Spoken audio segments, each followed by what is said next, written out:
पुणे से लगभग 65 किलोमीटर दूर मुझे आनंद मेडिटेशन रिट्रीट देखने का अवसर मिला।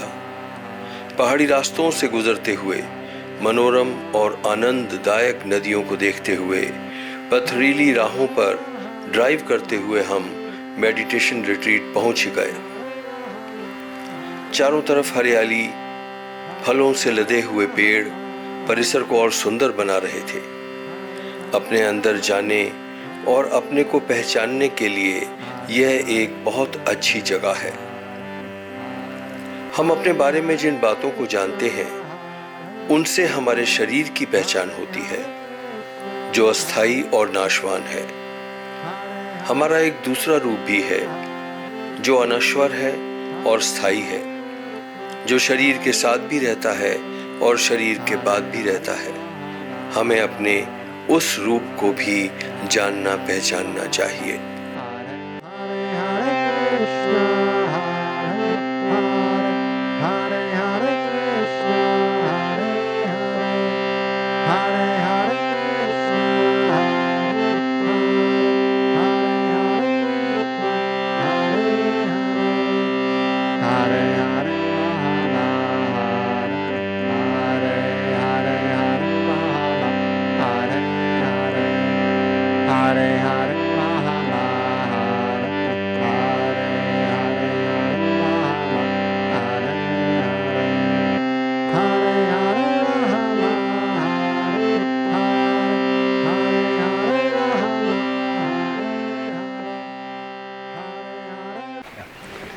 Namaste everyone.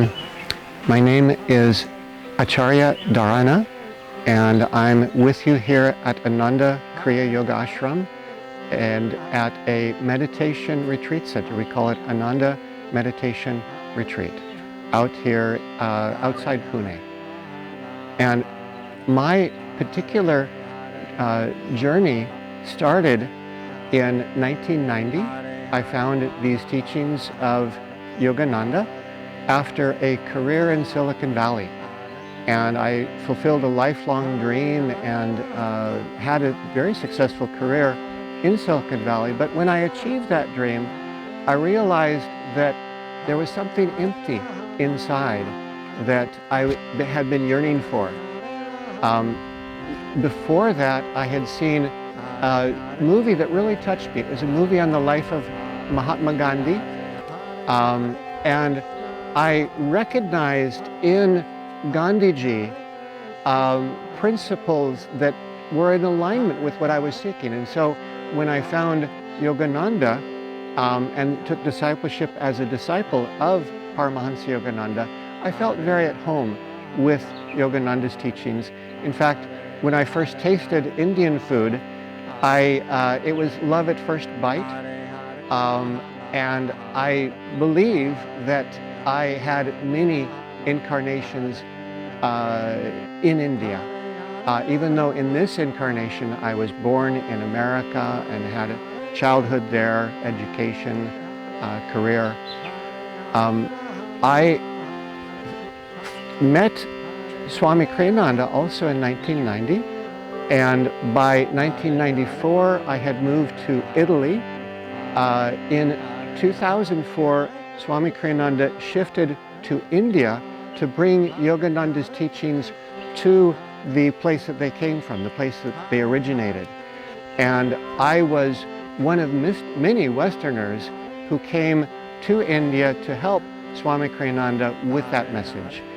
Now I serve here as an Acharya, and it's my great privilege to introduce people to the art of meditation and show them how to apply the teachings of Yogananda of meditation in their lives. When guests come here, I also have the privilege of introducing them to whatever aspects of Yogananda's teachings feel like they might be most appropriate for helping that individual take their next step forward in their spiritual lives. And in this garden area, at this table, in these surroundings, we have a garden that was created for Swami Kriyananda to give him a lovely place to be when he was taking a break from his writing projects. Above us is his house, which he moved into in 2010 and lived there until he left his body in 2013.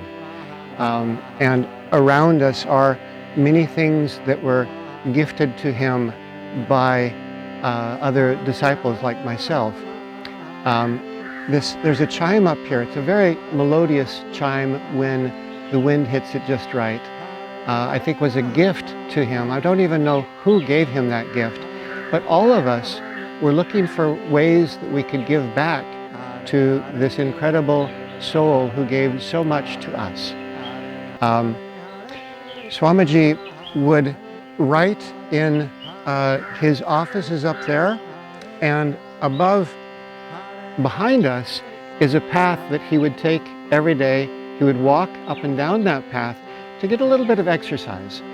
Swamiji was in his 80s when he arrived here, and in his 70s when he arrived in India. And he'd always been tasked with, by his guru Paramahansa Yogananda hinted that he should bring these teachings back to the land that it came from. Ananda is a worldwide organization founded by Swami Kriyananda, a direct disciple of Paramahansa Yogananda. And I personally believe that Yogananda came to the world at this time to bring the world the teachings that the world needs. We know in ancient tradition that there are different ages, and Yogananda's gurus, Swami Sri Yukteswar, explained that mankind has entered Dwapara Yuga in 1700, and going into Kali Yuga ages ago, there was an understanding that mankind could not understand both the teachings of how to live outwardly in a practical way as well as how to live inwardly in a practical spiritual way. So at that time going into Kali Yuga, the East and India in particular specialized in the spiritual traditions and keeping those alive, while the West specialized in keeping the traditions of practical living alive.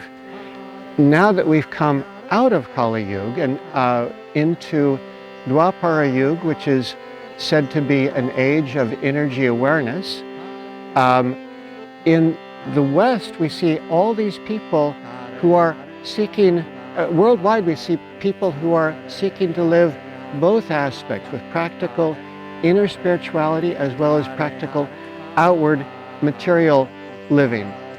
And so in the West we see people like myself who I grew up in science, but I after a career in Silicon Valley, I realized that something was left empty inside myself.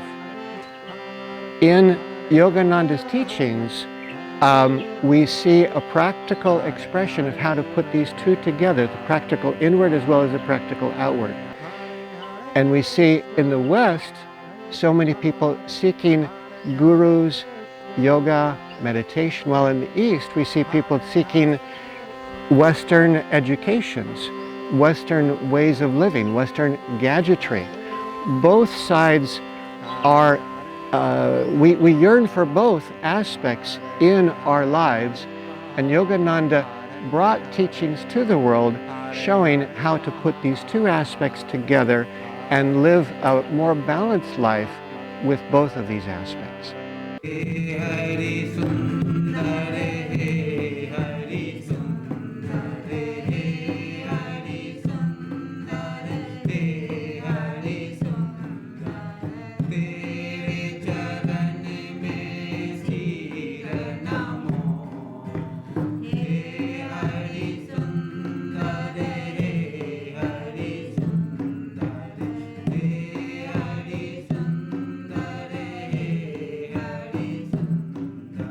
मेरा नाम गोपाल मिश्रा है।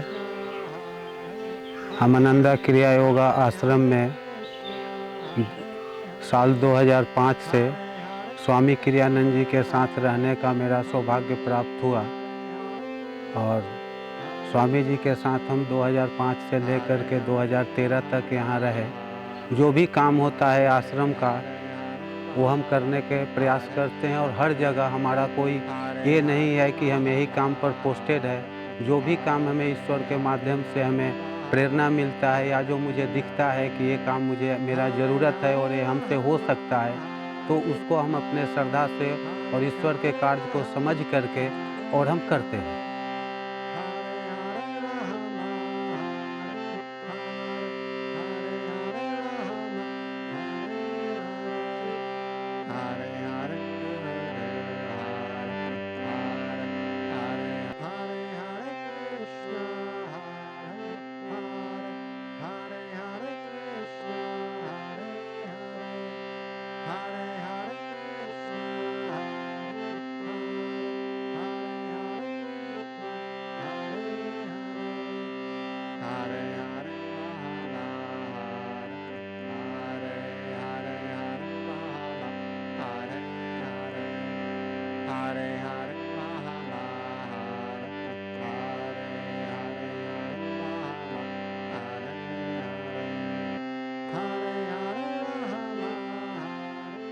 Namaskar.